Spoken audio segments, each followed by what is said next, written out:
Voici un pasteur qui était enfermé dans une morgue par un morguier. Et pendant cette même nuit, tous les morts de la morgue se sont mis à danser devant lui. Actuellement, il est à l'hôpital et manque de devenir fou. Et un procès attend le morguier en question. Histoire vraie. Chaque nuit, il y avait des morts qui se levaient pour danser. Certains sortaient pour partir draguer des femmes. D'autres, exactement comme son employeur lui avait dit, chaque nuit, il y avait au moins un corps qui se levait pour faire quelque chose. Mais bref, il a continué à travailler ainsi pendant plusieurs mois au point où il est devenu ses gardien en chef, quelque chose comme ça. Ou morguier en chef, je ne sais pas.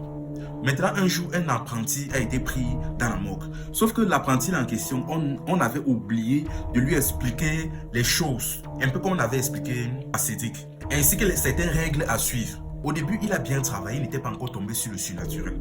Un jour, donc, Cédric, qui était son encadreur, est sorti pour aller faire une commission même. Il a donc laissé dans la charge à son apprenti. Quand son apprenti de son côté, tout s'est bien passé, il n'y avait aucun problème. Sauf que dans la même soirée, il y avait un mort qui était censé être déféré. Je ne sais pas si je dois dire déféré le lendemain. La famille était censée venir récupérer le corps pour qu'ils amènent le village pour faire les funérailles et vice versa. Sauf que pendant la même nuit là, normalement dès qu'un mort est sur le point d'être déféré, ou du moins lorsque la famille est sur le point de venir récupérer, la règle est qu'il doit être enfermé à clé dans le boîtier afin qu'il ne puisse pas sortir pendant la nuit. Mais malheureusement, l'employé n'était pas au courant de ça et pendant la soirée, il n'a pas fermé. Il n'a pas du tout fermé la porte.